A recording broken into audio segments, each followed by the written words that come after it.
Sounds good. So I got 6 questions for you, Okay. and they're kind of neutral, not too conservative or liberal. Mm-hmm. So the first question is, what do you think will be a struggle if and when the government shuts down? Because that was been big thing. Kevin McCarthy had the 45-day expansion and all that. Well, Kevin McCarthy has they've done ousted him. Yeah, he was kicked out. Yeah. Yeah, he's been ousted. So, and Trump, he's one of the 3 that possibly could come back as Speaker of the House, which it wouldn't hurt my feelings to see him as Speaker of the House, to be honest. But they've got some good candidates up there. Yeah. If they shut the government down, I don't think it would be for a long period of time. It would probably be for 5 days or 7 days. They got to give it enough time for everybody to squabble a little bit. And it would probably slow down the people that's on Social Security, people that's on the Medicaid. Yeah, government funding. Yeah, it would probably affect those people, and I assume all of our soldiers and stuff still get paid the way they would, but it would cut down some of that, and maybe some of these people in these government offices, even the DMV out here, I mean, it would probably affect some of those if it was over a week or something. Yeah. But from a positive standpoint, if there's a positive out of that, if it someone that's an investor, mm-hmm. it would be an opportunity for them to make a lot of money. Oh, for sure. No, the FDA is actually one of the businesses or not businesses, but federations that might get affected by it because they are funded by government. Yeah. So that would be a big problem if it did actually go down. Yeah, and it's they've got a 45-day extension on it. And in 45 days, I firmly believe, depending on who the new Speaker of the House is, I think they're going to shut it down. Yeah. I think they'll shut it down. It's definitely coming. I think they're going to delay in 45 as much days, as they can. I think they're going to shut it down.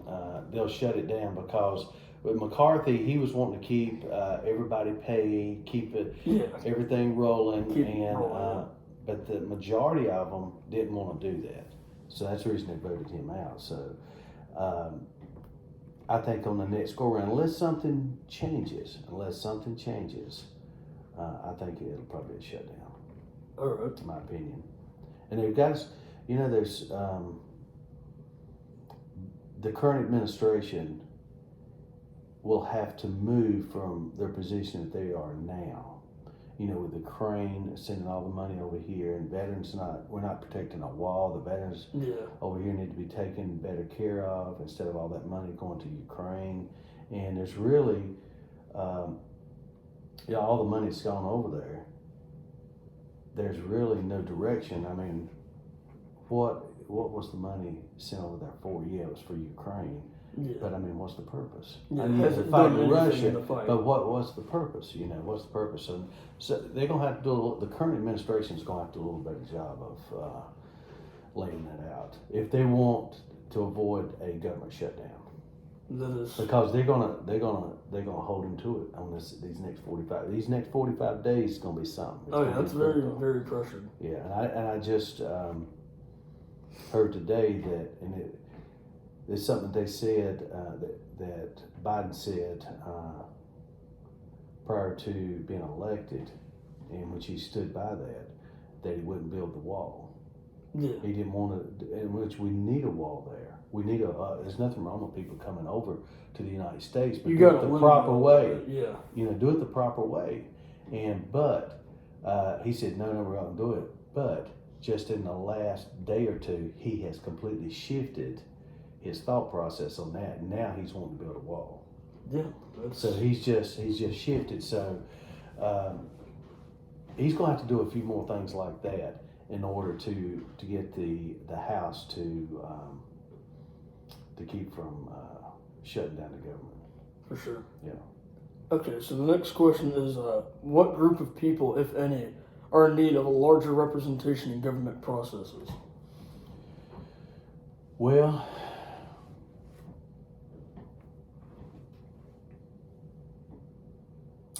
I think that the government does a pretty good job of keeping democracy.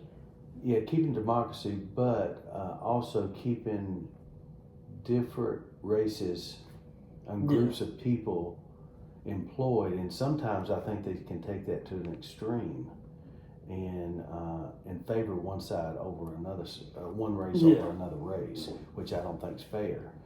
And I've always believed, and I've hired quite a few people through my company, and I've hired all races, colors, everything, male, female, and I always hired the best person for the job. Yeah.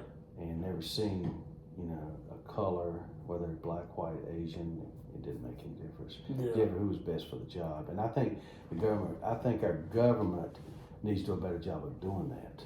They need to be fair to all races, not just.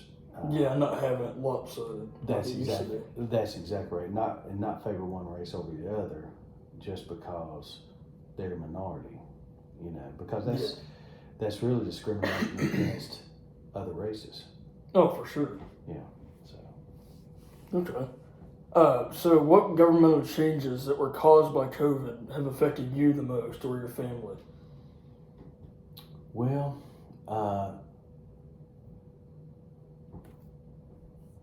it's. I know we had the mask mandates. Yeah.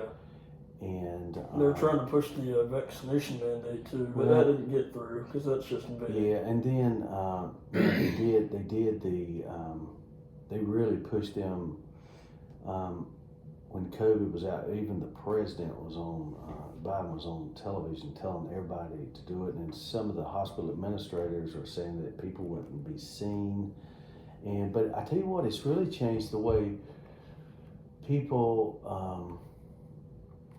get in groups and crowds. And I know once the COVID was over with, people were afraid to go to ball games, football games. Oh yeah, you saw. They had people just scared to death, and then once the COVID was somewhat over with, people just started going to. That's the reason you've seen hospitality really explode over the last 12 to 14 months, 15 months, because it's just exploded. But I know the government really, they really stiff on people and using a scaring tactic to push everybody to take these COVID shots. And our government says that they're safe, but that's what our government says. Yeah, they inflated the stats. That's exactly right. They haven't been tested. They haven't went through years of testing like they do on a typical. Yeah, they couldn't rush that vaccination. And they just push it and says, yes, if you're not vaccinated, you're going to kill other people. Yeah. And then they wouldn't let you in the hospital if you weren't vaccinated. They wouldn't let you have a surgery or whatever. So, and the government was behind all that, pushing that mandate. So, yeah. So that's, I think people now have opened their eyes up, and they used to believe everything the government said, but now they're stepping back and they're saying, I don't know. I said, I'm not so sure that they was right about all that. Yeah, maybe it shouldn't be such a follow the leader. Yeah, No, that's exactly right. And they were pushing it down your throat too. They were scaring people, saying, hey, if you don't get vaccinated, you're going to kill these other people. Yeah. They were pushing it to the extreme for something. Oh, they really were. It could be like the flu, or it could be worse or lesser. And I'm not, and we haven't seen, it'll take 5 or 10 years. We don't know the outcome of what's going to happen. All these people that had these shots and had the booster shots, we don't know what's going to happen. Yeah. I don't know. It's kind of scary. That's going to be the scary part of the next 5 or 10 years, and because these things are already in your bodies, and it's going to be interesting to see though. Yeah. And then because it's already the shots have already killed a lot of people. They've already killed a lot of people, even young athletes. They've just dropped dead, and they said it came from the shot. It came from the shot. So, but the government was a big push behind all of that. Mm-hmm. So anytime the government's involved with that, pushing something like that, you have to raise the red flag. Yeah. And there's something typically behind it. And I don't know if it's something to do with birth control or population control or I don't know. They've got several agendas, put it that way. Yeah. And hopefully that's not the case, but when it comes to our government, there's a lot of things that goes on that we're not aware of. For sure. They're hiding a lot of things about behind closed curtains. And They really are. They really are. They really are. Okay, so the next question would be, do you think the government is in need of a rework? Most definitely.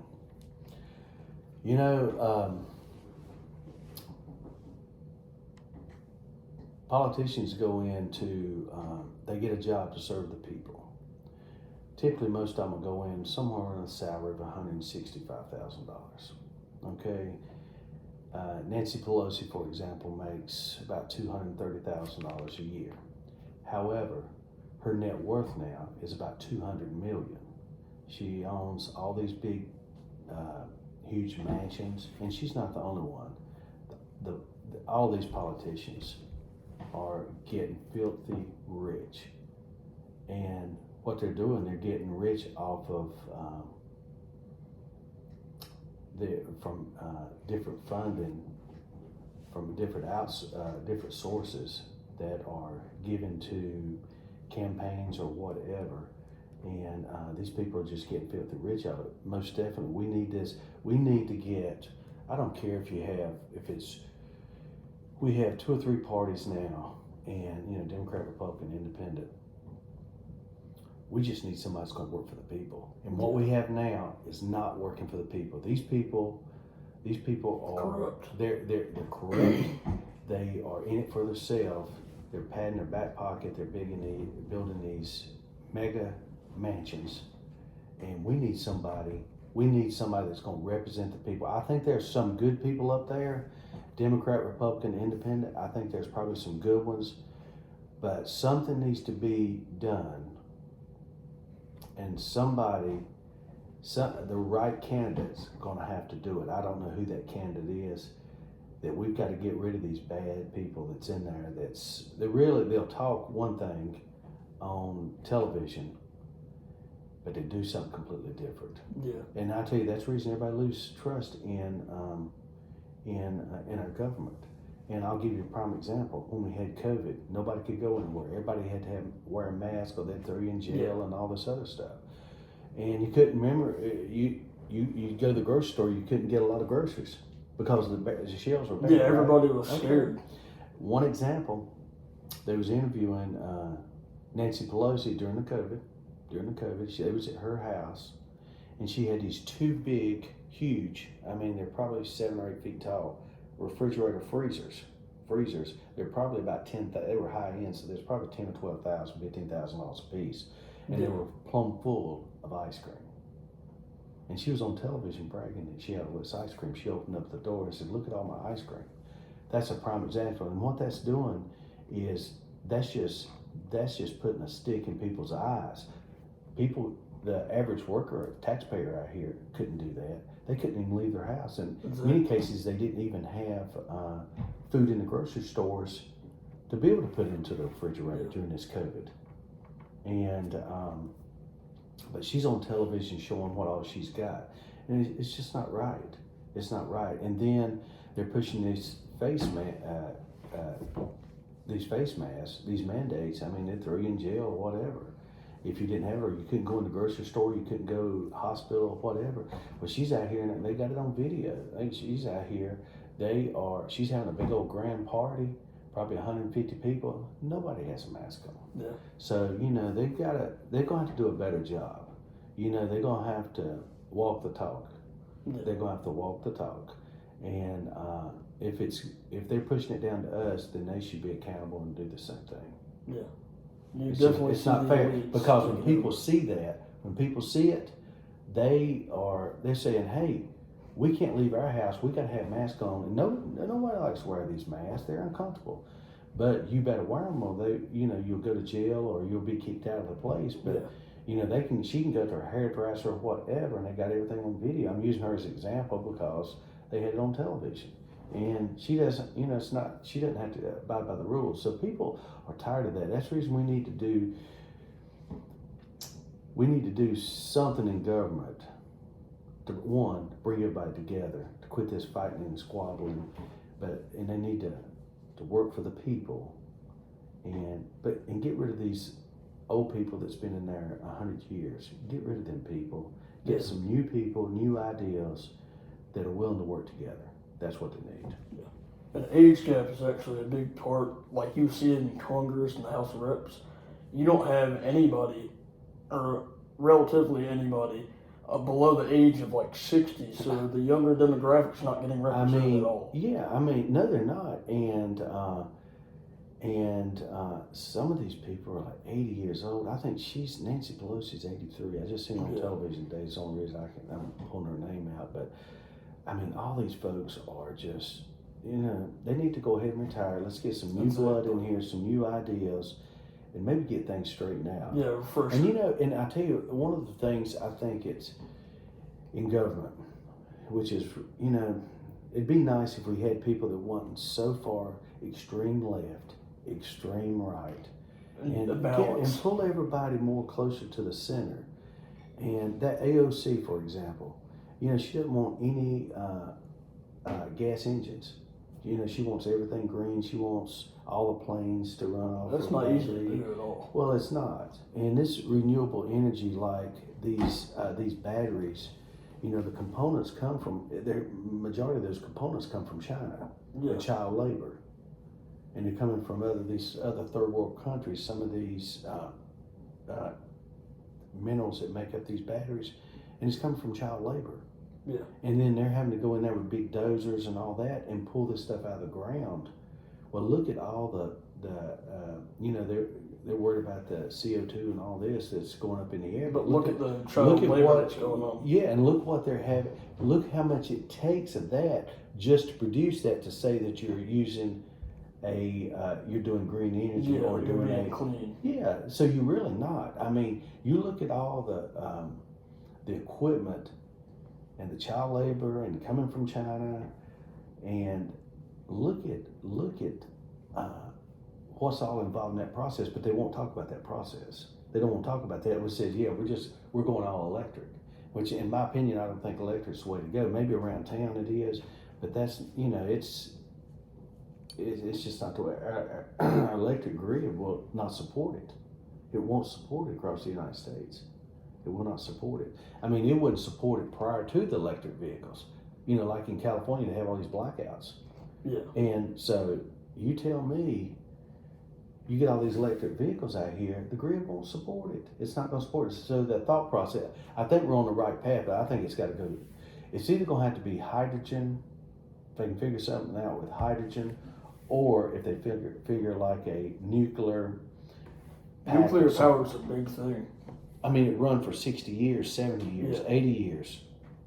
So I think, we're getting maybe on the right path, but I just don't think the electric is the way to go as far as these tractor and trailers. I know they've got some of these semis, but it adds so much weight. I think it was 16,000 pounds or something. It adds a crazy amount of weight to a vehicle with all these batteries.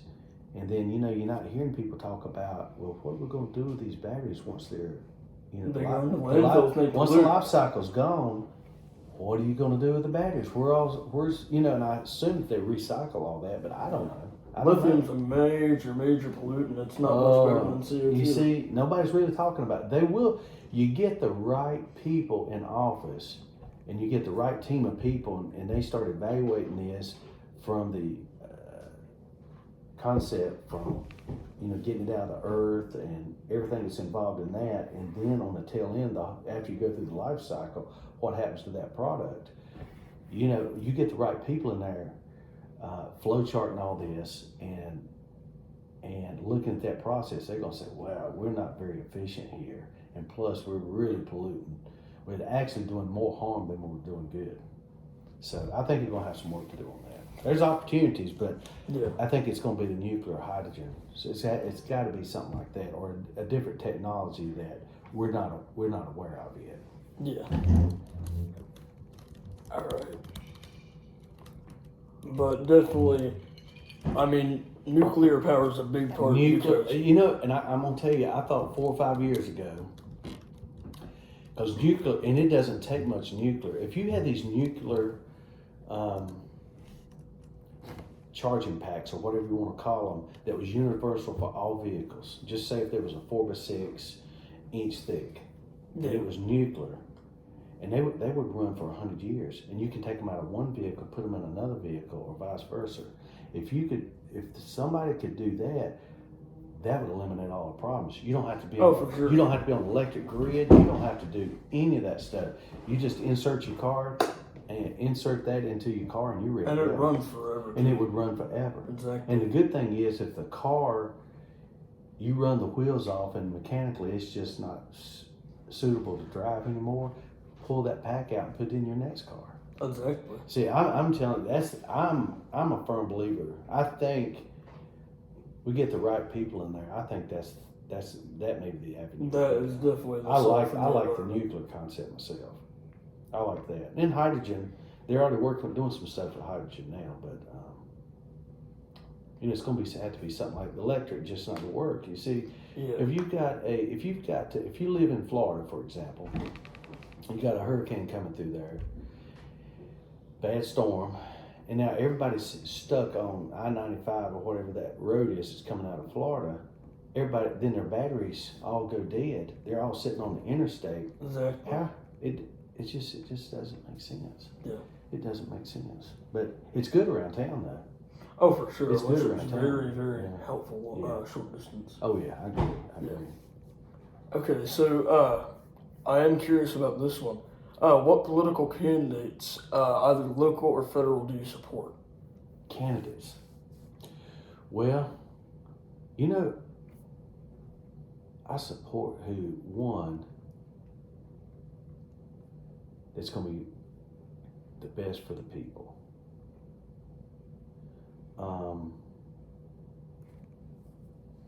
I think that I like DeSantis down in Florida, and I think Trump did a good job when he was in.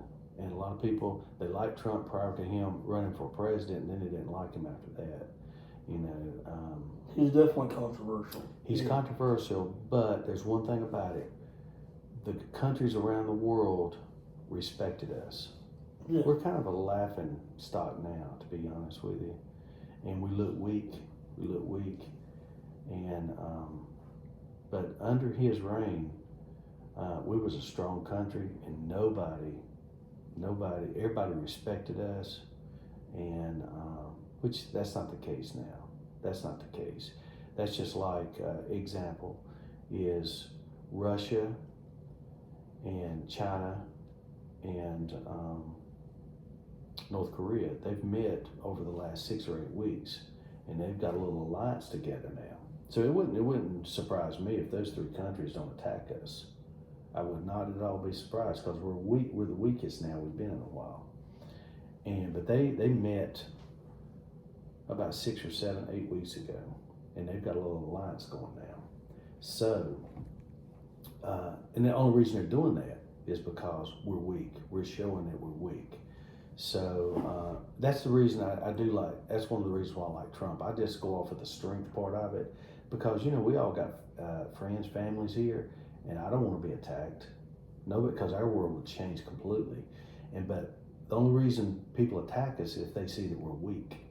If they see that we're weak and our military is weak, and we've got, and the people inside of the United States, if they're all divided and we're fighting amongst ourselves, and that's one of the worst things, because that's what makes a country crumble, is when you start having everybody fighting each other. And the government sometimes likes that. They like the turmoil part of it, because what it'll do, it'll get people's attention off of really what's going on, you know. So, but I like Trump for that. DeSantis seems like a pretty honest guy. He seems like he is, from everything that I've heard.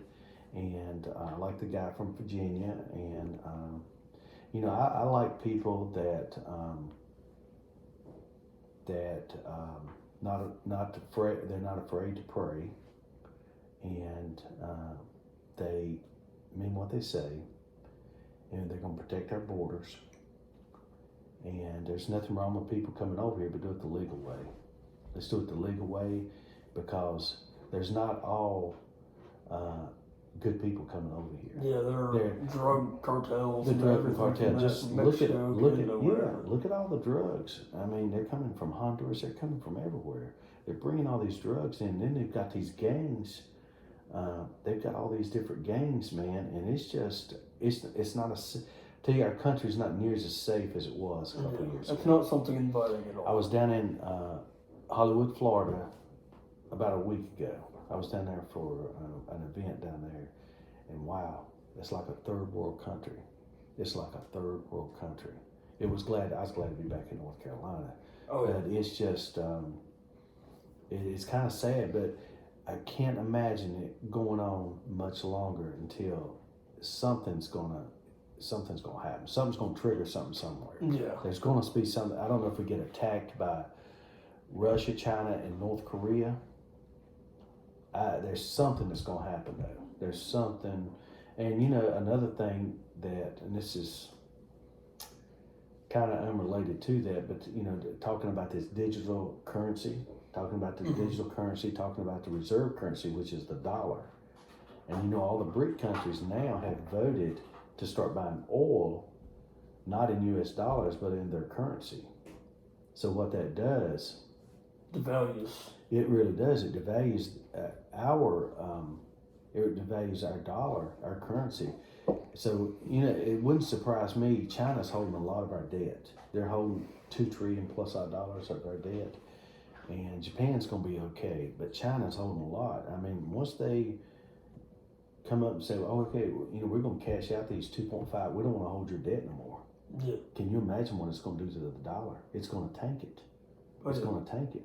So, but I think that comes from the administration that's in office. They can control some of that through power, and we just don't have the power now. I mean, and I wish Biden was a strong leader, but he can't speak in sentences, and he stumbles across the stage, and he gets confused where he's at. And leaders from other countries, they see that and they say, "Wow, that's a weak country. If we're going to hit them, we need to hit them now." You know, so that's just my thoughts. So that's some of the people that I think are pretty good. That's some of the people. I know there's that's some of them that I like, that I've seen so far. Yeah.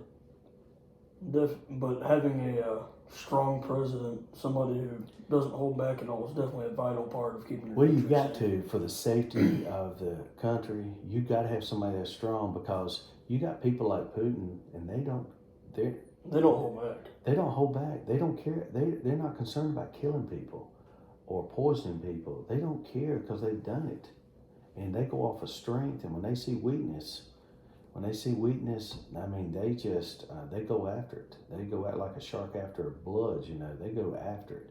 And the China's one to not be trusted. I mean, they've got the people too for the military, and their Air Force, their Navy, and all of that are starting to get a lot better. They're not up where we are now, but it's getting a lot better. But they've got the people too. I mean, they've got They have millions of people. a lot of people. So, you know, we're going to have to do a better job of that. Yeah. If we continue on the track that we're on, I'd hate to see where it's at in 2 or 3 years. I really do. I hate to see where it's going to be in 2 or 3 years, and so that's just my thought on that.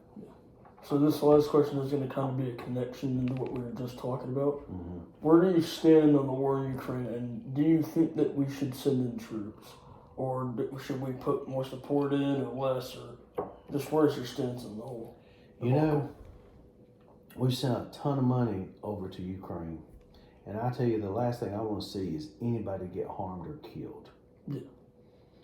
And I think if we sent troops in over there, that's probably going to be, would probably start a World War III, I think, which... Yeah, that would be the problem. Yeah, and then and then you'd have China coming in to probably aid Russia, and then you'd have North Korea coming in. I think they've got to sit down, and because we've sent a lot of equipment over there, we've sent a ton of money over there, and nobody seems to know where all the money's going to. You see, I don't know if it's being laundered to different places, and but I don't think I would send troops in right now. That's just playing a little bit with fire as far as starting a World War III, and that's the last thing we want now. But the thing is, you've got to go off of strength, and we may have our intelligence may say, hey, that may be what they recommend doing. But I'm not so sure that would be the right thing to do, to be honest with you. I'm not sure that'd be the right thing, but I hate people getting killed, and I don't know what type of I don't know what the solution to that would be. I know one thing, Ukraine's they got to figure out what direction they want Ukraine to go in. If they're gonna continue to support them, which I'm not so sure that the House is going to approve that anymore, because since McCarthy's out. They've got, and that's one of the griefs that they have, is they want them to say, hey, we keep sending this money over here, we're sending equipment. What's the end game here? What is the end game? So that is, I think, they got to sit down and have some conversations about that. Yeah.